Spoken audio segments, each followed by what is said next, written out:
Next ہمارا موضوع آپ علیہ الصلاۃ والسلام آپ کے اصحاب پر ڈھائے جانے والے مظالم۔ اس مظالم کے اندر کفار مکہ نے آپ علیہ الصلاۃ والسلام کو شاعر کہا، مجنوں کہا، پاگل کہا، راستے میں آپ کے کانٹے بچھائے گئے۔ نماز پڑھتے ہوئے ایک مرتبہ آپ علیہ الصلاۃ والسلام خانہ کعبہ کے اندر نماز ادا کر رہے تھے۔ ابو جہل نے کہا کہ فلاں مقام پر جو اوج پڑی ہے، کون ہے جو اس پر لا دے گا؟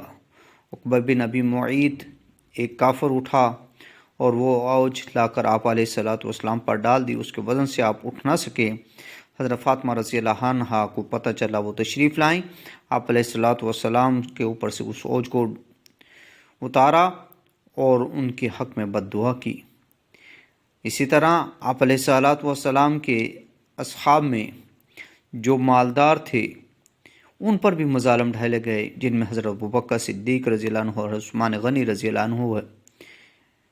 اسی طرح وہ اصحاب جو غلامی کی زندگی گزار رہے تھے، جس میں حضرت بلال حبشی رضی اللہ عنہ کا واقعہ مشہور ہے کہ ان کا آقا امیہ بن خلف صحرا کی تپتی ریت میں ان کو لٹا دیتا، اوپر بھاری پتھر رکھ دیتا تاکہ وہ ہلنے نہ پائیں۔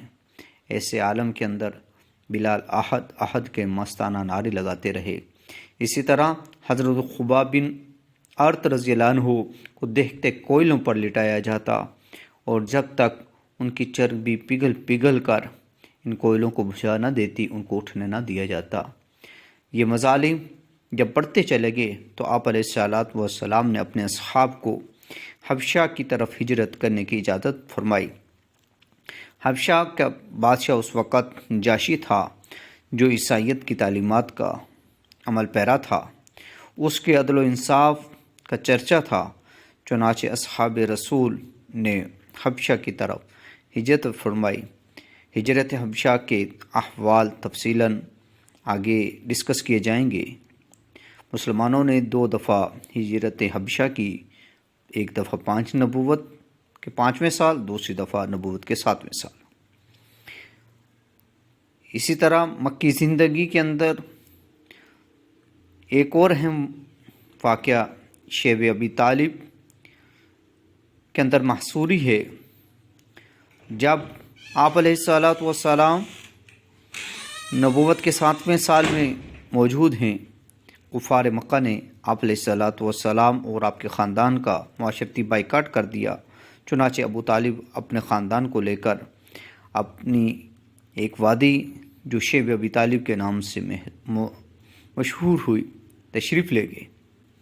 کفار مکہ نے اس قدر معاشرتی بائیکاٹ کیا کہ یہ لوگ کھانے پینے کو ترس گئے، اور جب بھوک سے بچے چلاتے تو کفار مکہ ہنس ہنس کر لوٹ پوٹ ہو جاتے۔ اللہ تعالیٰ نے اس ظالم معاہدہ کا جو خانہ کعبہ کی دہلیز پر لٹکایا گیا تھا، اس کا خاتمہ کیا، اور اس طرح مسلمانوں کو اس کو نجات ملی۔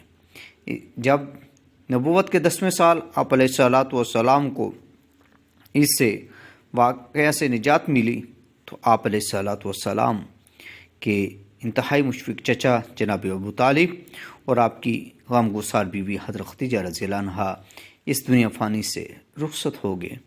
اس طرح اس سال کو عام الحزن یعنی غم کے سال کے نام سے جانا جاتا ہے، جس میں ان دونوں ہستیوں کا انتقال ہوا۔ پھر آپ علیہ الصلاۃ والسلام نے جب آپ شیب ابی طالب سے نکل آئے، آپ کی دونوں محترم ہستیوں کا انتقال ہو گیا، اور مکہ کے لوگوں میں مزید قبول اسلام کی پوزیشن نہ دیکھی، تو آپ علیہ الصلاۃ والسلام طائف کی طرف تشریف لے گئے۔ طائف مکہ کے قریب ایک شہر تھا جو انتہائی سرسبز و شاداب تھا۔ وہاں پر اس غرض سے آپ نے سفر کیا کہ شاید وہاں کے لوگ قبول اسلام کریں اور اسلام کو وہاں پھیلنے کا موقع ملے، اور آپ علیہ الصلاۃ والسلام وہاں پر مقیم رہیں۔ لیکن ان لوگوں نے آپ کے ساتھ جو سلوک روا رکھا تاریخ کے اندر، وہ بھی انتہائی افسوسناک ہے کہ انہوں نے آپ علیہ الصلاۃ والسلام کو پتھر مار کر لہو لہان کر دیا، اور آپ علیہ الصلاۃ والسلام کہ اس سفر کے اندر حضرت زید بن حارثہ رضی اللہ عنہ بھی ساتھ ہیں۔ جب آپ زخموں سے تھک کر بیٹھنے کی کوشش کرتے، وہ لوگ آپ کو اٹھا کر کھڑا کر دیتے۔ اس طرح آپ علیہ الصلاۃ والسلام وہاں سے چلتے ہوئے ایک باغ میں آپ نے پناہ لی، اور وہاں پر عداس نامی ایک غلام جو اس باغ کی دیکھ بھال کے اندر مصروف تھا، آپ علیہ الصلاۃ والسلام کے پاس حاضر ہوا، آپ کی احوال کو جانا اور اس نے قبول اسلام کیا۔ تو یہاں پر اللہ تعالیٰ کی اس فضل و کرم کا بھی تذکرہ ملتا ہے کہ اللہ تعالیٰ جس کو چاہے دین اسلام کی نور سے منور کرے، ہر ایک اس روشنی کو نہیں پا سکتا۔ عداس جو غلام تھا، جس تک آپ علیہ الصلاۃ والسلام دعوت ابھی شاید نہ پہنچاتے، اگر یہ طائف کا واقعہ پیش نہ آتا تو عداس کا یہ واقعہ بھی ہمیں واقعہ طائف کے اندر نہ ملتا۔ اس کے بعد آپ علیہ الصلاۃ والسلام واپس مکہ تشریف لائے، اور پھر آپ علیہ الصلاۃ والسلام جو باہر سے قافلے آتے ان تک دعوت اسلام جس طرح پہلے پہنچاتے تھے، اسی طرح آپ علیہ الصلاۃ والسلام نے نبوت کا 11واں سال ہے کہ جب مدینہ سے آنے والے حج کی قافلے میں اسلام کی تبلیغ کی تو 6 افراد نے اسلام قبول کیا۔ اس طرح اگلے سال پھر آپ علیہ الصلاۃ والسلام کی دعوت پر لوگوں نے اسلام قبول کیا، اور بیت عقبہ اولا یعنی کہ عقبہ کے مقام پر جو آپ علیہ الصلاۃ والسلام نے مدینہ کے ان لوگوں سے بیعت لی، اس کو عقبہ اولا کے نام سے جانا جاتا ہے۔ اور ان لوگوں کی عرض پر آپ علیہ الصلاۃ والسلام نے حضرت مصعب بن عمیر رضی اللہ عنہ کو دعوت اسلام کے لیے مدینہ بھیجا۔ حضرت مصعب بن عمیر رضی اللہ عنہ وہ صحابی رسول ہیں جو انتہائی کھاتے پیتے گھرانے سے تعلق رکھتے تھے۔ ان کی والدہ ان کے لیے عمدہ پوشاک خریدی، عمدہ خوشبو کا استعمال کرتی، لیکن جب انہوں نے اسلام قبول کیا، والدہ نے یہ ساری چیزیں چھین لیں اور گھر سے نکال دیا۔ اب وہی مصعب بن عمیر ہیں جو ٹاٹ کا لباس پہنے ہوئے ہیں اور پہلے داعی اسلام بن کر مدینہ تشریف لے جاتے ہیں۔ حضرت مصعب بن عمیر رضی اللہ عنہ جب غزوہ احد کے اندر شہید ہوتے ہیں تو ایک دفعہ یہ واویلا مچ جاتا ہے کہ نعوذ باللہ محمد کو شہید کر دیا گیا، چونکہ حضرت مصعب بن عمیر رضی اللہ عنہ آپ علیہ الصلاۃ والسلام کے ساتھ شکل و شباہت کے اندر بہت مشابہت رکھتے تھے۔